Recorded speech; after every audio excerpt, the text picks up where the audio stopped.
Daedalus and Icarus. In the great city of Athens, there lived an inventor. His name was Daedalus.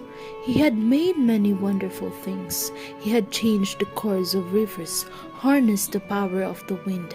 It was said he could bend nature to his will.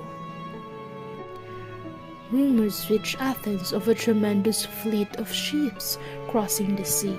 The old men, the old women gossiped about an invasion.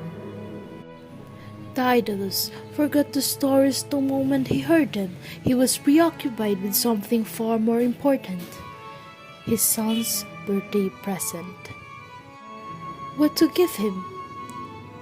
Icarus was a thoughtful child. He would sit on the flat roof of their little house and watch the birds scything through the air above. Of all of the birds, he loved the hovering hawks the most. The great day came. Daedalus led his son onto the roof, and there, before the boy, was a strange feathered thing with a long snake of a tail. "What is it?" Daedalus was dimly aware of a commotion in the streets below. "Let me show you." Within moments, the thing was whooping and soaring. It was a kite, the very first kite. Daedalus heard a shout. He looked down. The streets were swarming with soldiers. They wore an armor, the like of which he had never seen before. Emblazoned across their breastplates was a strange symbol: a two-headed axe. One of them was pointing at the kite. Now he was pointing at Daedalus. "That's him!" They were battering the door of his house. Now they were charging upstairs. Icarus frantic. "We must escape!" "How?" said Daedalus. "Fly?" Now they were surrounded. The soldiers parted to reveal none other than the king of the island of Crete, Minos. Daedalus, trembling, bowed. "Your fame has traveled far across the sea, Daedalus. Stories of the wonders you have made have reached my distant home." He put his hand on Daedalus' shoulder. "How would you like to help me make a palace? A tremendous palace that will scrape the sky, that will be so astonishing men and women will tell tales of it for as long as there are people on this earth." The very next day, Daedalus and Icarus sailed off in one of Minos' ships. On Crete, they were given a mansion. They were visited every night. When Minos explained his plan for the palace, Daedalus understood the king had been speaking truth when he said tales of this palace would echo down the ages. It was to bristle with spear-like towers, but it was what would be under the palace that was most remarkable. A vast labyrinth of such complexity that no one could escape from it. Daedalus asked the king, what was the purpose of this maze? But Minos would only smile and shrug. Eventually the palace was complete. It was a frowning fortress that struck terror into the hearts of everyone who beheld it. Daedalus asked for an audience with the king.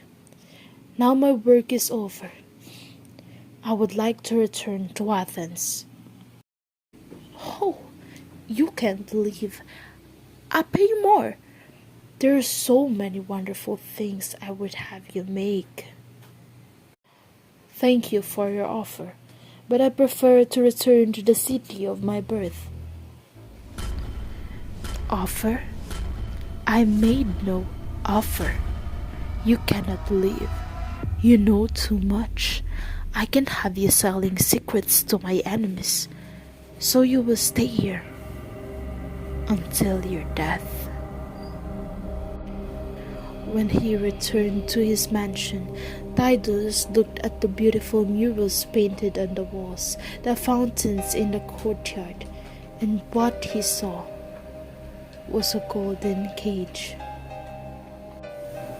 He longed for the little house they had left in Athens. He found his son on the roof, as usual, flying his kite. In the months that followed, Daedalus became aware that wherever he went, he was followed by soldiers. The soldiers, for their part, began to wonder if this great inventor had lost his mind. Either he was staring at the sky or gathering fallen feathers. Early one morning, Daedalus shook Icarus awake. "Come with me." Upstairs they went under the bright stars. Daedalus lit a candle. Icarus saw 4 supple saplings covered in feathers. As Daedalus tied one on each of Icarus's arms, he said, "Minos controls both land and sea, but he cannot control the air. You and I will fly to freedom. Follow me. If you fly too high, the heat of the sun will melt the wax that binds feather to bark. If you fly too low, the waves will splash against your wings and their sudden weight will drag you down. Ride the gusts, I ride." Father and son embraced. They ran to the roof edge and leapt into the darkness. They beat their feathered arms against the air. And they rose into the cool sky. Every surging gust of wind made Icarus cry out with joy. Very soon they had left Crete far behind. The sweep of the broad sky was above him. The Black Sea was beneath. He saw a band of red ahead. Day was coming. Island after island passed by beneath, some no more than rocks jutting out of the sea, some peopled with farms and fields. One man looked up, saw Icarus, gasped and fell. A plowman in a field stopped mid-furrow and stood stock still. A fisherman gaped like a carp. Was that a god? Icarus laughed at the little figure shouting, pointing far below. A surge of wind lifted him higher. He lurched and a feather fell. He looked up to see the bird that had shed it, but above he saw only the fierce eye of the sun. A shower of feathers was fluttering now. Ahead, Daedalus looked back to check on the progress of Icarus and saw the boy tumbling, flailing, screaming, breaking against the ocean. Daedalus, cursing his cleverness, buried the boy's body on a rocky island that was named after him. It is called Icaria.